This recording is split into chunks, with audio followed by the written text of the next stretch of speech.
Welcome. This is past exam questions 006 for GCSE Maths higher tier. You've got 3 questions to answer. Question 1.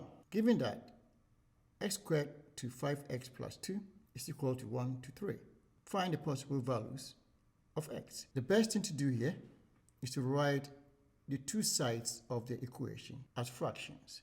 So we can get x squared over 5x plus 2 is equal to 1 over 3. There are 2 ways to proceed from here. The first way is to find the lowest common multiple of the denominators of the 2 fractions on either side. And that will be 3 brackets 5x plus 2. So I've got a situation like this: x squared over 5x plus 2 is equals to 1 over 3.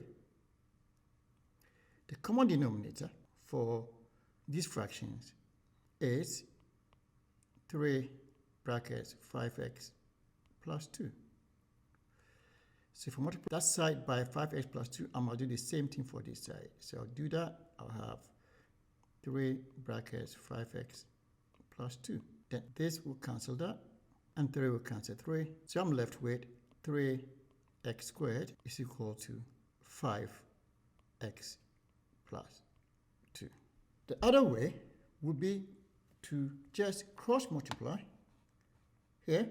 So 3 times x squared will give you 3x squared, and 1 times 5x plus 2 will be 5x plus 2. So we get the same thing as this here. But the shorter and easier way is to cross multiply.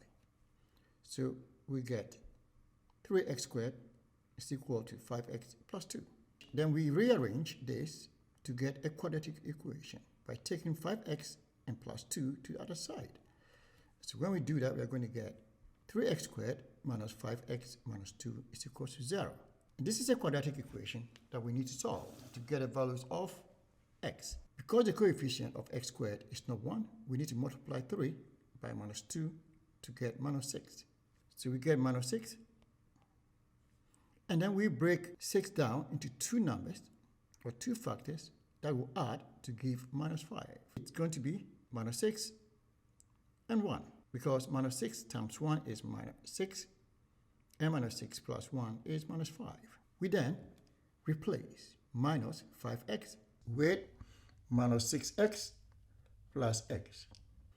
So we're going to get 3x squared minus 6x plus x minus 2 equals to 0. Then look at these 2 terms here. The common factor here is 3x. So I can factorize these 2 terms and do the same thing over there by bringing 1 out, and we're going to get 3x brackets x minus 2, and then plus 1 brackets x minus 2 is equal to 0. Then we have 2 terms here again, this one here and that one. And the common factor for the 2 terms is x minus 2. So we can also factorize that one out. And if we do that, we're going to get x minus 2 outside the brackets. Then introduce your brackets. You're going to get 3x over here for that, and 1 over here for this one. So now we are in a position to solve. So we are going to write this. X minus 2 is equal to 0, or 3x plus 1 is equal to 0. Then we can solve this one by saying x equals to 2, and then for the other side, we're going to get x is equals to minus 1 over 3. Question 2. Express root 5 plus root 20 in the form a root 5, where a is an integer. B. Express 1 over root 5, all of that raised to the power 5, in the form root b over c, where b and c are integers. For the first one, root 5 plus root 20 can be rewritten as root 5 plus root 4 times 5, because 4 times 5 is 20. But we know that root 4 is equal to 2, so we can simplify that to get root 5 plus 2 root 5. So we have 1 root 5 here and 2 root 5s over here. If I add them, I'm going to get 3 root 5. So I get 3 root 5. Then in this case, you can see that the A is 3. So for B, the best thing to do here is to raise 1 to the power 5 and root 5 to the power 5. So you're going to get 1 over root 5 to the power 5, because 1 to the power 5 is still 1. Now this is a non-calculated paper, and we have to find an easy way of evaluating this. The best thing to do is to break the whole thing down. So root 5 to the power 5 can be written as root 5 squared times root 5 squared times root 5, because there is a power of 1 here which we don't write, and because they have the same basis, root 5, root 5, root 5, we just add the powers and we get 5. So what I'm saying is this: root 5 to the power 5 can be written as this, and so we get that. But we know that root 5 squared is 5. So that means this becomes 5 and this becomes 5. And therefore, we get 1 over 5 times 5 root 5. But 5 times 5 is 25. So what we get, 1 over 25 root 5. 1 over 25 root 5 can be written as 1 over 25 times 1 over root 5. So we get this. You also know that 1 over root 5 can be rationalized by multiplying denominator and numerator by root 5. And we get root 5 over 5. So this will simplify to give you 1 over 25 times root 5 over 5.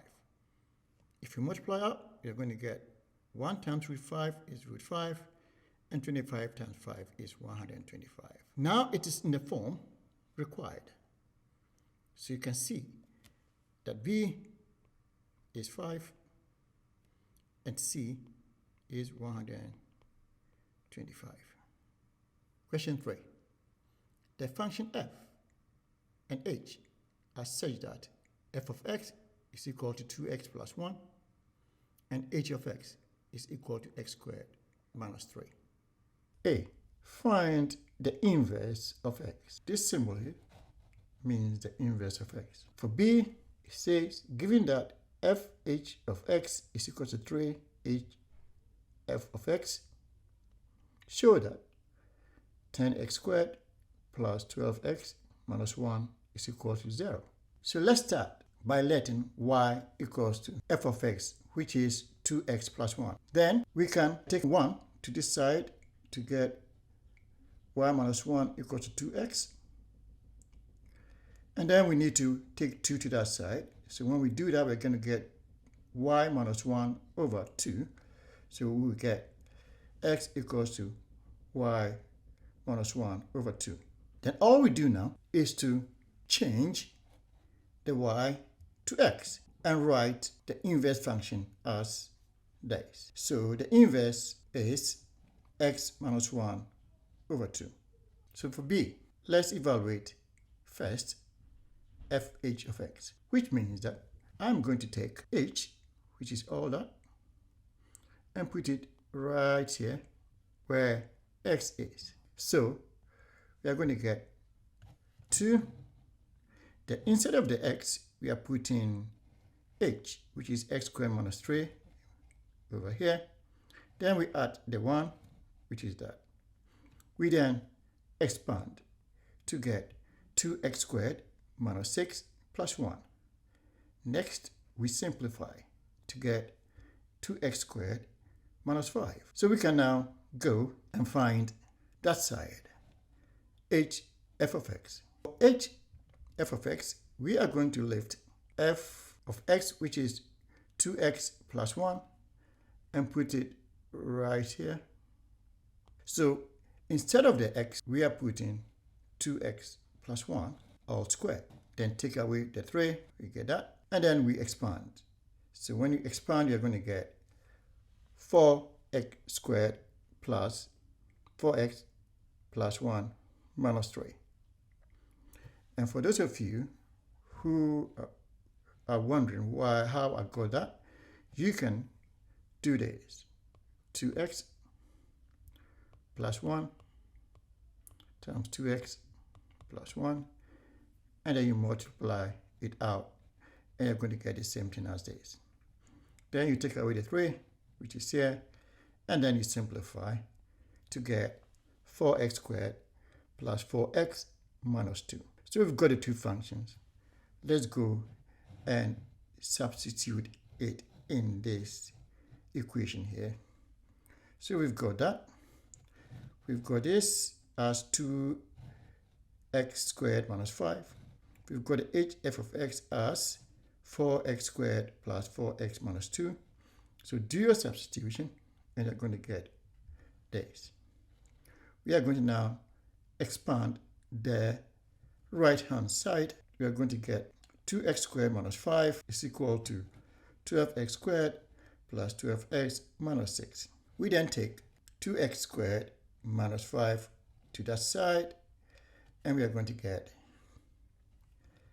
0 here equals to 12x squared minus 2x squared. Because this was positive, it comes over to be minus. Then we have the 12x here, the minus 6 over there, the minus 5 comes over from the left hand side to the right hand side, it becomes plus 5. And then we simplify that.